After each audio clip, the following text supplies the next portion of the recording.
Hello, everyone. My name is Lisa Bickmore. I'm the Utah Poet Laureate, and I want to welcome you to this session of the Utah Poetry Festival for 2023, Writing Across Languages. Willie Palomo will be our moderator for this panel, but before I introduce him, I want to acknowledge and give thanks to the Utah Humanities and the Division of Arts and Museums, who are funders and supporters of this festival. Thanks also to the Salt Lake County Zoo Arts and Parks for their support of and underwriting of art and humanities programs, including this festival. I also want to thank the organizers and planners of this festival, Laura Stott Rogers, Nancy Takis, Michael Lavers, Kara Van Graaf, Cindy King, and Danielle Dubraski for their good thinking about what would make interesting and provocative panels for this festival. And special thanks to Emily Grubby from Utah Humanities, who has provided the technical know-how and power for this session and for the festival. Without the effort of all of these people, the festival would not be possible. So let me introduce you to your moderator, Willie Palomo. He, they, she is the son of two immigrants from El Salvador.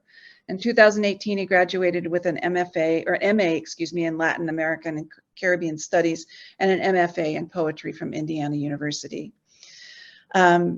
He's received lots and lots of awards for his work, his poetry work and his activism within serving undocumented communities. He's taught literature, creative writing, and the poetics of rap in universities, juvenile detention centers, community centers, and high school. He's performed his poetry internationally at the National Poetry Slam, CUPSI, and Festival Internacional de Poesía Amada Libertad in El Salvador. And his writing has been featured in Best New Poets 2018, Latino Rebels, The Wandering Song, Central American Writing in the US, and more. Willie, I'm going to turn the Zoom to you and let you introduce the panelists and get started. Awesome. Thank you so much, Lisa. Ni hao, everybody. Bienvenidas, bienvenidos. Before I begin, I want to acknowledge that as part of the Utah Poetry Festival, we are doing this event, even though it's virtually, on the land that has historically, for time immemorial, been the land of the Shoshone, Ute, Goshu, Paiute, down south, the Dene, and the ancestral Puebloan peoples. This is super crucial to acknowledge just because the fact of us just living and breathing on this land, we get to do because of the native stewardship of the land. Alongside that, it's important to acknowledge this being like a poetry festival, that the reason that Native folks have been able to resist, all the colonization and survive and even thrive to this day is in no small part due to their oral traditions, which of course hold their poetry and their literature, which is exactly what we're here to celebrate today. With that, I'll go ahead and introduce each of the panelists. And what I'll do is I'll read their bios like one after the other. Then we'll kind of prompt them to introduce and add anything more they want to say. Then we're going to have about like 5 or so minutes-ish where they get to, yes, introduce themselves either via a poem or a little like piece of their commentary based on what we're here to discuss today.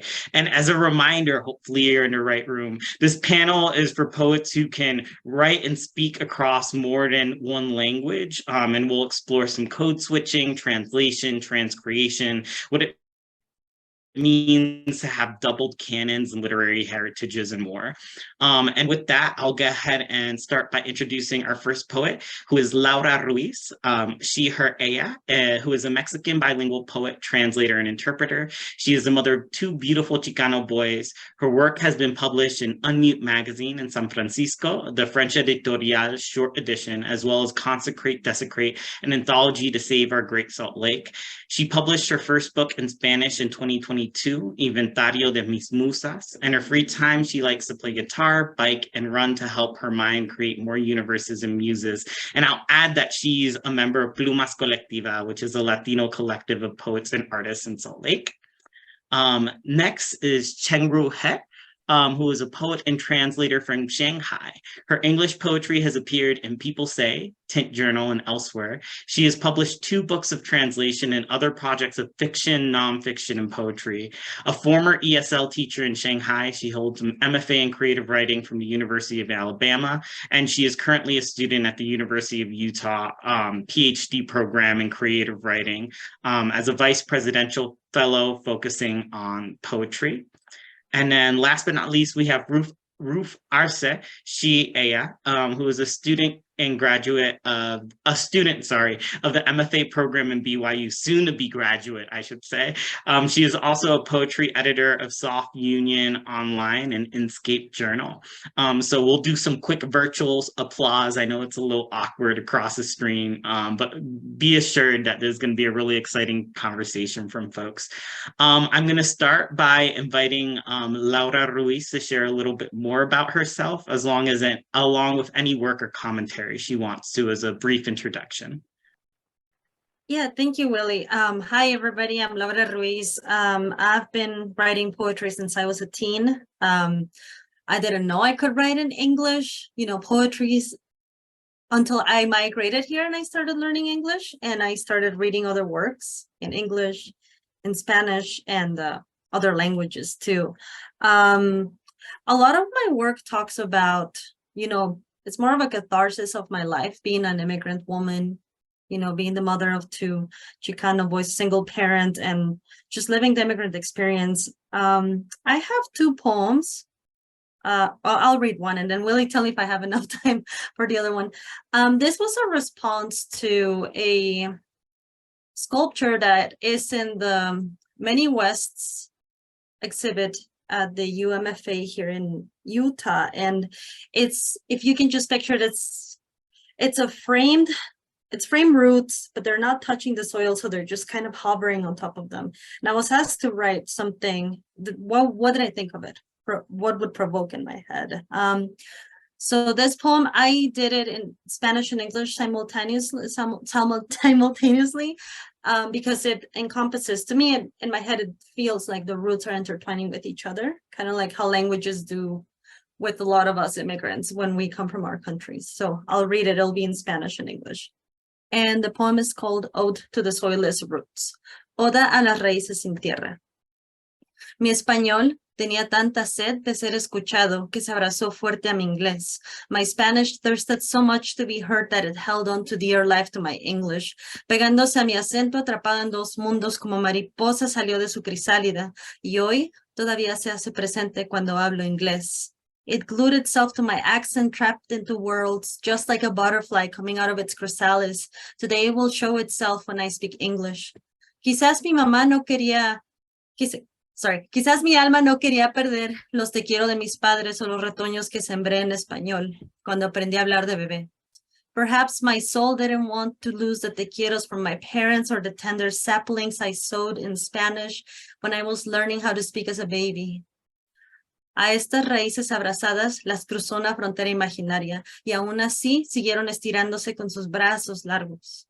An imaginary border crossed these intertwined roots. Nevertheless, they continued stretching their long arms para alcanzar con mucho esmero esa tierra llena de todas las esperanzas y los sueños que nuestros ancestros cuidaron con tanto amor. Reaching long and hard for the soil to cradle all the hopes and dreams, the ones that our ancestors cared for with so much love. Por el amor de nuestras familias, for the love of our families, por el amor de nuestros antepasados, for the love of our ancestors, por el amor de nuestras hijas e hijos, for the love of our precious children, y principalmente por el amor propio que nos curará por generaciones, and mainly for the self-love that will heal us through our generations. I have to add that it was hard to, in some areas, it was hard to feel some things in Spanish more than in English and vice versa. I'm sure, the other panelists might have this experience with that. And I have one more poem. Do I have time, Willie? Go ahead. Okay, this is the last one. This was written originally in Spanish, and I try to adapt it in English too. Soy el polvo estelar de la Vía Láctea que corre por mis venas. I am the stardust from the Milky Way that runs through my veins. Soy el granito de arena dentro de la botella, esperando una respuesta a su soledad. I am the grain of sand inside the glass bottle, waiting for an answer about its loneliness. Soy la galaxia que se mueve en el universo sin cesar. I'm the galaxy that moves endlessly in the universe. Existo en cada humano en esta tierra, en su sonrisa, en el latido de sus corazones. I exist in every human in this planet, in their smiles, in their heartbeats, en el sembradío que el campesino cuida cada mañana al despertarse, in the crops that are cared for every morning by the farm workers when they wake up. Soy el barro moldeable de un destino que no pudieron imponer en mí y me convertí en la estatua que nadie imaginó materializarse. I am the unmalleable clay of destiny that they couldn't impose in me. I became the statue that no one imagined that would be materialized. Aún lejos del lago de Texcoco, even far away from the Texcoco Lake. Soy nieta de Nahuas guerreros. I am the granddaughter of Nahua warriors, de la gente que todo lo que tenía era en sus manos, of the people that all they had was their hands. Su fe y su pueblo, their faith, their people, su rebeldía, soy rebeldía indomable, fuego irreemplazable. I'm on indomitable rebelliousness, irreplaceable fire. Subterfugio de la pasión, subterfuge of passion, y la luz oscura que da esperanza, the dark light that gives hope. Soy ese poema fugitivo en la caja de Pandora. I'm the fugitive poem on Pandora's box, y ese viento que sopla en tu atardecer de solitud, and the wind that blows in the dawn of your solitude. Thank you so much, Laura. And I forgive me, I forgot to mention one thing, which was also just dropped in the chat. At any point, feel free to interact with our Q&A function. And then once we move into the more discussion part of this panel, we'll make sure to address the questions that are there. Thank you for dropping that in. All right, up next, let's give it up for Chengru He. Thank you. Excuse me. Thank you, Willie, and thank you, Laura, for the beautiful poems. I just love hearing the sound of Spanish and English together. And gracias, that's the only Spanish word I can speak now. Okay, so I think I have a very short commentary. Probably also speak to Laura's poems as well. I'm gonna start with three of my favorite things: cat casserole and multilingualism in transcultural writing. So on a random sunny day, I kind of realized I was talking to my foster cat in English and also Mandarin Chinese and Shanghai dialect. And above that, I sang songs in French and Cantonese to her, and the cat got it. And talking to a cat for me is kind of closest thing to a kind of unsupervised private space. At least it's saying now I'm so natural with these languages, whether it is my mother tongue or received second language. At the same time, I found using multiple languages in my writing and translation is calling for its necessity. In the early 20th century, Ernest Van Losa's essay, The Chinese Written Character as a Medium for Poetry, was published by Ezra Pound. And influenced by Van Losa, Pound liberally used Chinese characters throughout the cantos, along with Greek, Latin, Italian, French, Spanish, and German. And fast forward to decades later, multilingualism now has developed into an important part of American poetics. But unlike Van Losa and Pound, who used the Chinese characters as a medium, a kind of installation of ancient and exotic roots, I use Chinese in very different ways. Not only because Chinese is my mother tongue, but also I've been thinking about my transcultural experience and also transcultural identity, and how Chinese or English alone is insufficient in making this lyric I in my poems. When I was about 2, I was told my grandmother taught me a Tong poem, and she would recite in Shanghainese with her Yixin accent. 月落乌的桑梅田，刚分五湖对人民，姑苏人啊二三日，夜半钟声到客住。And the crow, the moon, in this version I read aloud, will never be the same as my grandmother's. And like most elementary education in China in the 1930s and 40s my grandmother received, memorizing poetry was a major part of the education. And the education I was talking about is going to a community tutor's house. The teacher will read aloud with her about the moon, the crow, and the Hanshan temple in their dialects, and she will read aloud to me more than half a century later. I look at the character Yue, and I hear the sound of the moon from the past. To me, there is nothing close to Pound's ideogrammatic method. Yes, Chinese is ideogrammatic. I write down the character 月, the moon, I see a crescent. And when I write down the character 山 for mountain, I do see the ranges. But using Chinese is not a method for me, not a method or an approach. I use Chinese out of necessity. The necessity for the images it carries, the sound it plays, and the memories that echoes to earlier life. And in that life, there's poetry and people I love.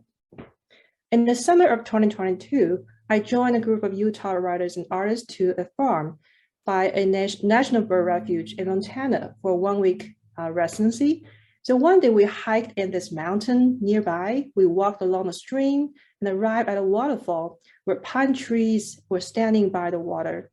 I felt like I'd been there before. And Wang Wei's line came to me, 明月松间照，清泉石上流. The bright moon shines through the pines, clear water runs on the stones. 1,300 years ago, did Wang Wei see the same trees and water, or did he know that I would see the same trees and water across the ocean with an imagined moon? But no, the moon is not imagined. It is the same moon. It is Wang Wei's 月. A poem is calling for its verse. The title came to me with no effort. Mountain Life on an Autumn Evening, alluding to Wang Wei's poem with the same title, 山居秋明, in which the lines of the moon and the pines appear. In my poem, I also found a way to present those two lines in grayscale Chinese characters, along with my words in English. There is no way other than presenting the original lines in Chinese characters, not translating, not writing through translation, that will comfort my fuzzy hands on authenticity. And speaking of authenticity, we all have this experience with authentic food, authentic Chinese, authentic Thai, authentic Mexican. And in most cases, authentic is a kind of cover word for imitation. Nothing could be more authentic than your grandmother's casserole. And when I talk about casserole, I am thinking about that big pot of hot tofu, cabbage, mushrooms, bamboo shoots, homemade baiyebao and meatballs. And the pot is handmade by ceramic and stained by years of simmering on the fire. It's probably not the same casserole in your mind that's being baked in an oven with different recipes and different memories. I should probably say 砂锅 instead of casserole. And everyone has their own authentic version of 砂锅. So even though the naming of the food can accommodate the idea of domesticizing, resisting translation is one way to reimagine this authentic transcultural experience. And I'll stop here for Ruth. Thank you. Thank you so much, Chankru. So much to unpack there. Absolutely delightful. All right, Ruth, you're up next. Thank you. I was actually thinking, well, I've been working on my thesis and my poems for my thesis, and I moved here when I was 18 years old. I grew up in Mexico, and I started writing poetry in Spanish. In Mexico, my canon is basically Hispanic and Latin American authors. And then when I moved here, it was almost circumstantial, but I was like, well, I still want to be a writer, but I live here now, and I guess I have to do it in English. And I kind of I wanted to separate the poet in Spanish and then become a poet in English. And language, it like the way language works, it's fascinating to me, and I've been learning a lot. I've been here for 10 years, and I started writing poetry in English as soon as I started to learn it a lot better. And then recently, now that I've been working on my poems, I've noticed that the way my brain works with poetry is that, yes, I can kind of separate my poems in Spanish, my poems in English, but sometimes language intersects, and I'm sure other poets can relate. In most of my poems, I am a big fan of words by themselves. There's words in Spanish that I really love, and their translation I don't love that much.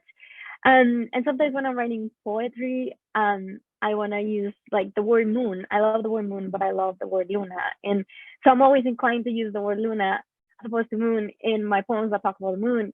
And it's a very intuitively it's just by intuition that I use the word Spanish, and but I'm careful with sound and meter. And so this last poem that I wrote, well, that I finished recently, I'm gonna read it in just a minute, but I was looking for a last line. I didn't know how to finish this poem, and then the line came to me in Spanish. Very naturally, it just came to me, and I was like, oh, okay, I'll translate it and use it in English. It did not work in English. It just didn't. And I found myself I was like, no, I'll find a different line, and ultimately I just included the line in Spanish. And to me, that's how the poem ends. That's the lyric in that poem ends in Spanish. And I'm gonna read it real quick. This is a poem called Carpal tunnel syndrome. It's about pain in my right hand, and I wrote it about that. And yeah, I'll go ahead and read it real quick. The doctor said the pain comes from a trapped median nerve. The psychic said it comes from the crevices on my right palm, shining in features. Or is it the fates spinning threads on my lunar life?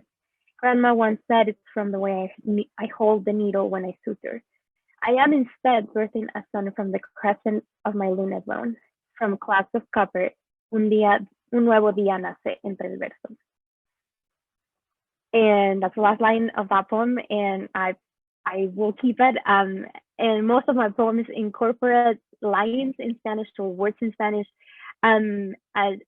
just because that's not because I want to hold on to the word in Spanish, but I go with the sounds, I go with the meaning, and what I want to say in the poems. And very naturally, I've become more aware of how languages intersect in my own poems and in other bilingual poets. Thank you so much. That's such a meaty ground for all of us to just start playing with these big questions. So we got a question in the chat. I'm going to work up to it a little bit just because I want to lay some groundwork for how we're thinking about this. The first concept I kind of want to lay down, which folks in the room are probably familiar with, but I'll just make sure we're on the same page, is this thing called code switching. So traditionally, when we think of bilingual folks, oftentimes people think of, starting in one language y entonces terminando en el otro. And as somebody who's monolingual, it might sound like, oh, they're just switching between languages, or maybe like you forget a word in one language, so you reach for it into other language. And one thing that linguists, especially when they were looking at Nuyorican communities, and so Puerto Ricans who were in New York, would like to point to, just because sometimes people talk about this bilingualism and this code switching as being like an imperfection in both languages, is that it requires quite a bit of sophistication, because in order to code switch, oftentimes there's a version of it where you have to follow the grammatical structures of both languages. So it's quite a burden to not sound awkward, because you have to understand how both languages work well enough to have the rules overlap at times. So this first question is about code switching. And it's, how do your languages push and pull against one another? With this thought also about is it different in your everyday life versus your poetry? Because I do want to acknowledge that, in everyday life, maybe you have a different voice that you occupy, or you have different needs that cause you to dive in and out of languages in a different way than you do your creative work. And I'm really curious what our poets in the room will say is about their experience with code switching, and then how they feel those languages kind of pull against each other that they have. And I'll invite folks to kind of turn off their mics and jump in as they feel ready or prompted to.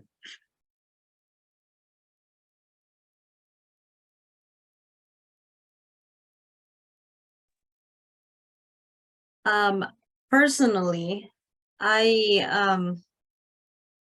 in regards to my everyday life, it's just how the emotions come out.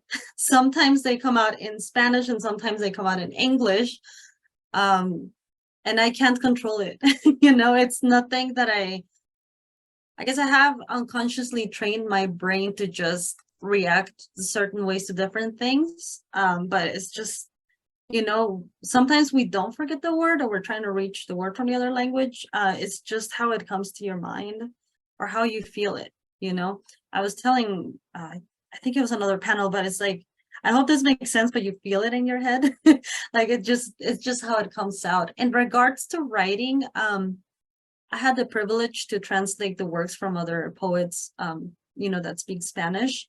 And and sometimes I don't want to get too deep into this, but the Spanish is not Mexican Spanish. It's like Chilean Spanish, Dominican Spanish, like South American Spanish. It's just very different. And trying to convey those feelings can be very hard because I'm not the poet, I trying to feel what they're trying to, feel themselves. And you have to go into the deep research of like what Chileans say about this or how they say these things. So it's sometimes like Ruth says, her last line was just in Spanish and that's how she left it. When Chang-Ru was reading her poem, I could see that she was talking about the moon because it does curve that way in Mandarin. So I don't know. It's just really how your brain makes it feel, at least for me. Mhm. No, beautiful. Thank you, Laura. Thinking about, I love that word, code switching. It's an amazing word. I think it's very close to the idea of translation in some way. And I've been thinking about accessibility, because when you think about code switching, there's like an assumption like it can be switched, or it can be after it's being switched, it's supposed to be offering the same kind of reference, etc. with the same word. So I'm thinking about I've been thinking about more about, can it be switched or can it be translated in terms of the idea of accessibility, and also when I'm talking about accessibility, it's more about two layers at least. One is personal experience, like can the word offers the same personal experience, personal memories. And the other thing is more about the cultural level, especially because I've been working on a series of classic poetry. I call it translation variations, because I found it's almost impossible for me to produce one fixed version in entirely English from classical Chinese. So I've been thinking about this a lot with the idea of code switch, and if the word in English could not provide the same cultural reference, what can I do?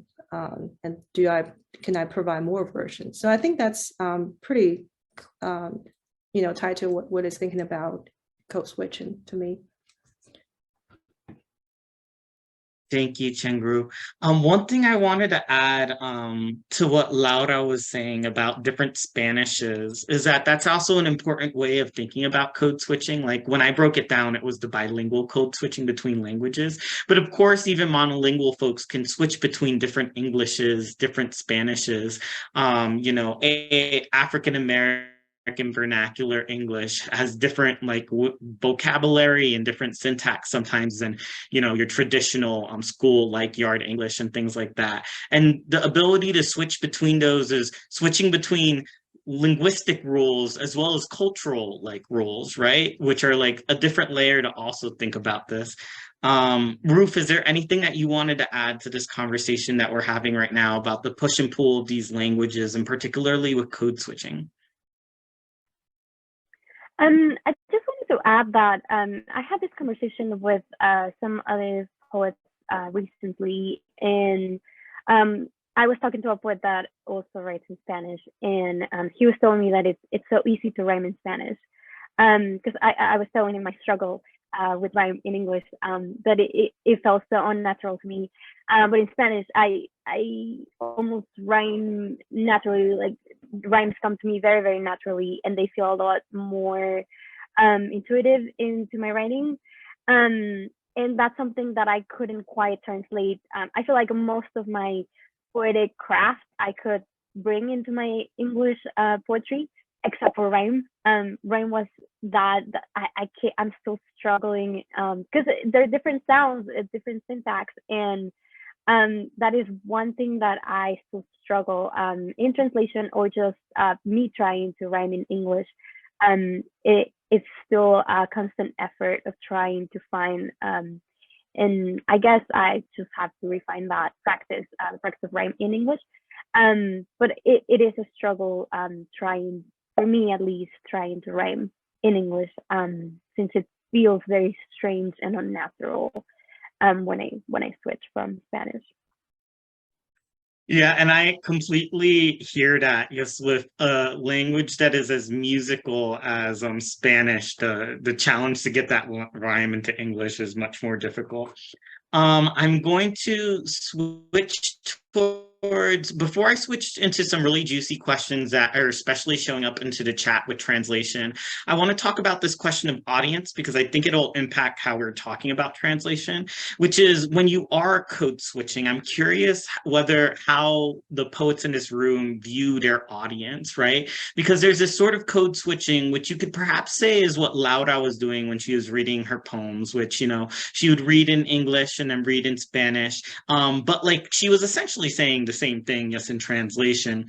Then there's a sort of code switching where you're just saying something in English, and then what you say in Spanish, you know, is a continuation, but it isn't a translation. Or what you say in Chinese is a continuation, not a translation. So I'm curious, you know, when Ruth makes this move where like the last line is in Spanish, who are you imagining as your audiences? Are you imagining somebody who has all of the languages? Are you imagining somebody who will have to look up things?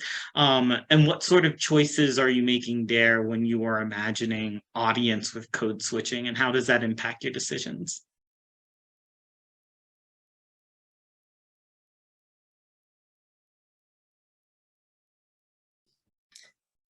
I'm thinking about my audience as general readers, but also I'm thinking about as human beings in 21st century, a lot of us share this multilingual experience. So basically using multiple languages and writing in some way allow us to reach that kind of authentic experience. So while the reader is reading the poems, I think that's one way to allow them to reproduce the kind of authentic experience in daily life with multilingual experience as well. So that's one thing I've been thinking about for both writing and translation. Yeah.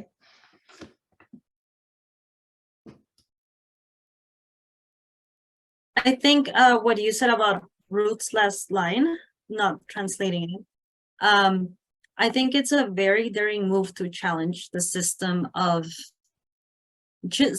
oppression in a way, because you know, art connects people, they connects hearts, and when you're leaving it as this is who I am, this is what I was born speaking, and I don't need to accommodate to everybody, but this is what it is just, you know, like saying that we're here, at least for Spanish speaking communities in my poetry too. I have poems like Roots as well, where they're just not translated into English. I wrote a poem about Provo City, how they didn't have Spanish speaking customer services, people that could help my parents. And I'm very angry in that poem. And in those lines, I speak Spanish too, but I don't translate those lines because, you know, that's just who I am. And a lot of the things that I like to manage to is how the border crossed us. And, you know, just challenge this notion or monolingualism. And also challenge academian Spanish too, which is another whole thing, at least for me. I like to challenge academian Spanish because they have feelings about border Spanish, or, you know, how inclusive language is changing and all of that. And language changes, and, you know, they're just gonna have to suck it up. And whenever, you know, the new generations come. So I see it as challenging systems. I would add a little bit to that, because yeah, when I do things like that in my poetry, I work as an editor as well, so I sometimes have to think as an editor and think, is the editor going to publish this, or are they not going to, because of the audience, and because it might be restricting, or some people might not want to read the poem because it's they cannot understand it, right? But I think it's a risk. At least it's a risk that I take and that I'm willing to take, even if it's going to cost me publication. It might not be as easy, but I think there is an audience for it. I've encountered poems that have other languages in it, and they actually make me excited. Like I go on and look for the meaning of it, and I look up the sounds, and I see how the poet incorporated the sounds in it, and that's actually, to me, that's it makes it a lot more interesting to read.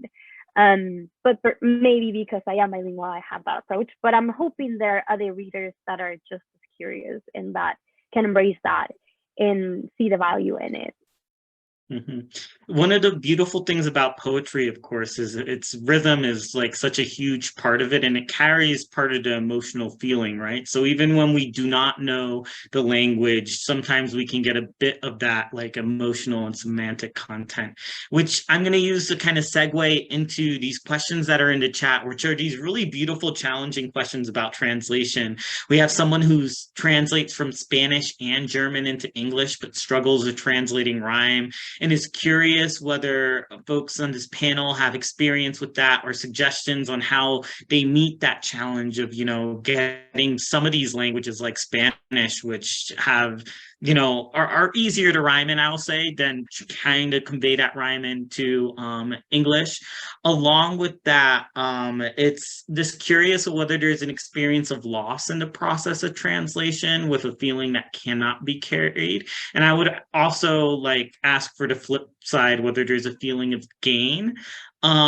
And I'll leave it at those two, although there's another one that might fit, just to not overwhelm the panelists. But thinking about that, like the translation of rhyme, and also what is lost and gained when we are doing this act of translation by your own experiences.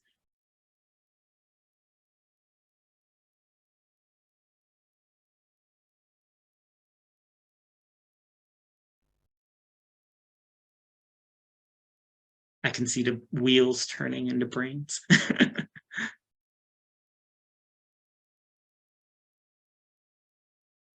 I haven't done that much translation, but sometimes I translate my own poems, or I do read some translations just because I'm curious to know what the translation is. And I'm a little frustrated most of the time, because I love the poetry, like the poets like Garcia Lorca, Borges. I just absolutely love it. And then I read the translation and I see how much love, so much. Neruda is one of my favorite poets, and the translation it's different. I sometimes treat it a little bit different. I'm like, well, there's a lot. I feel like as a translator, yeah, you're gonna lose some of it. You might lose the rhymes as they are. The sounds might not be the same. You can try to save it, changing other words, right? But the meaning might change just a little bit. So I think you do lose. You have to give and take. There's no way you can have the same exact piece, but you can have an approximation, and you can create new meaning out of the new language that you're translating into it. So I think that's one of the game things. You get to craft a new poem almost, that might have the same substance, but at the end it's going to be a new poem, which can be good and bad. I think you can take it as you wish.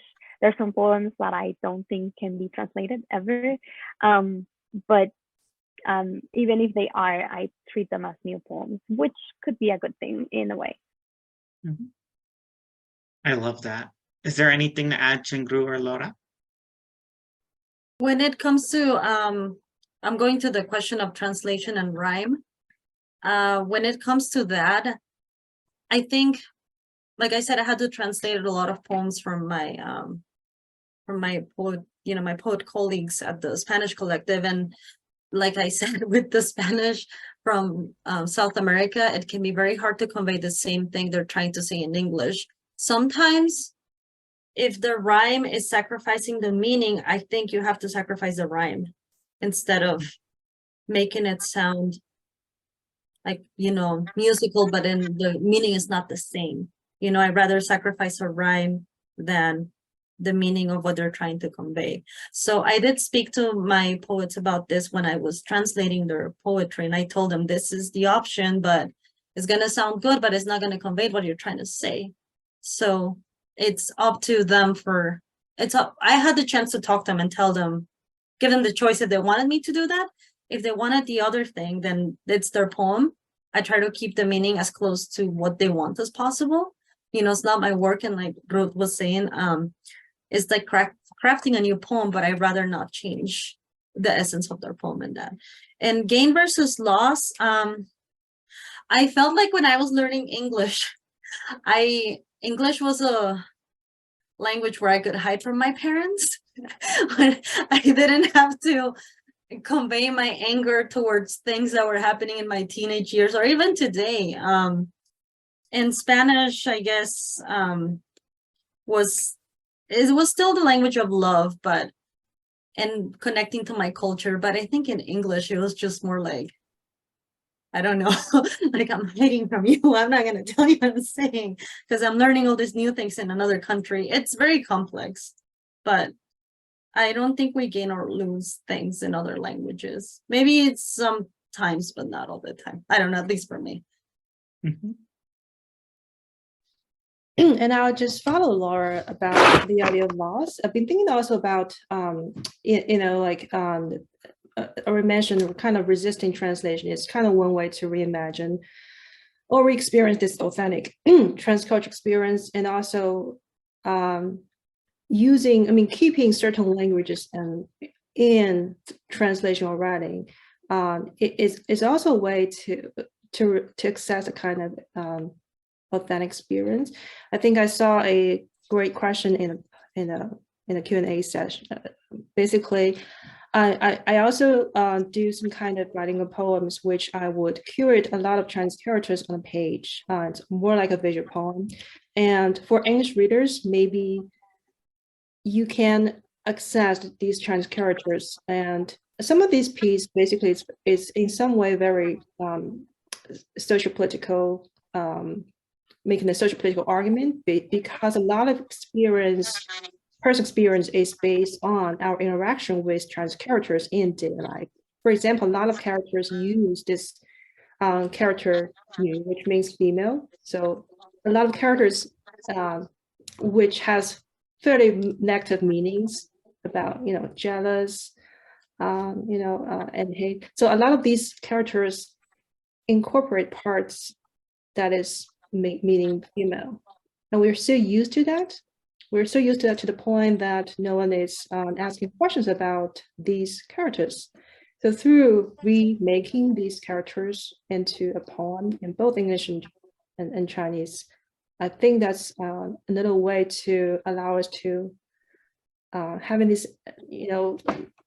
innate experience with characters, to look at these words in a kind of new spectacles and to think about the use of language in a new way. So I'm very just excited for different and new approaches for writing and translation, and just allow different languages to emerge on the same space, and to see what kind of argument they're making. It could be very artistic, they could be political, they could be personal, but also social at the same time. Yeah. Mm-hmm. Awesome. This is going to be the last question because we're running out of time, but I definitely want to articulate it, yes, because it's a really important one. Someone in the room asked, can you offer any advice or ideas for monolingual teachers, especially at high school level, looking to support students in their multilingual creative writing? And we literally only have like a minute or so. So like quick thoughts on this before we have to jet out. I think have them read a lot of literature, poetry, or whatever they want to choose in their language. Maybe you find the English equivalent and a mentor that would help them in their language, I think. But even if they don't speak English fully, like just encourage them to keep writing, and don't discourage them from that just because they haven't dominated English yet. Yeah, and I can agree more with that. I feel like you should just allow everyone to eat whatever they want from the hot pot. It's the same thing with language. Just put whatever you want into your writing. Yeah, I would agree. yeah, support them as much as you can, do your research, do as much research as you can, and try to find someone that can help them a little better. Awesome. The one thing that I will add to that, well, two things. One is that there's an amazing program called Poetry Inside Out that uses translation as part of its creative writing pedagogy. Some of the cool things that you can do with translation, one of my favorite lesson plans is I grab Me Gritaron Negra by Victoria Santa Cruz, show the folks the poem in Spanish, and then provide them with an English translation, and then ask the students, hey, here are some tools that we have been studying in poetry. What can we do to try to make this English translation as cool as what we're hearing in the Spanish? I'm giving you the semantic content, but how can you use these tools in poetry to try to like bolster it up? The cool thing about translation prompts is it also helps get the students that are a little bit more shy and like don't want to open up yet to like be able to flex those creative writing tools on somebody else's work before they start flexing it on their own work. And with that, we are at 2:46, which is what I was told, a little bit over for our panel. There's a lot of juicy and meaty questions here, and I'm sure that the 5 of us would be, or 4 or 5 of us would be able to talk all day if we needed to about this. But thank you so much for your interest. You can find all of us available across social media, Instagram, Facebook, emails. So please reach out if you have more questions, because I'm sure all of us are just excited to chat about these interesting craft issues in the art of poetry. And thank you so much, Lisa. Yes, I just want to say thank you to our panelists so much. What a rich conversation. I feel like it's a conversation that we need to find a way to continue into the future. And I will follow up with all of you. Thank you all for attending. And I just want to encourage you to attend our last panel, which starts at 3 o'clock on poetry and art collaborations, and then our final headline reading tonight at 7. Thank you so much, everyone. Thank you. It was the best.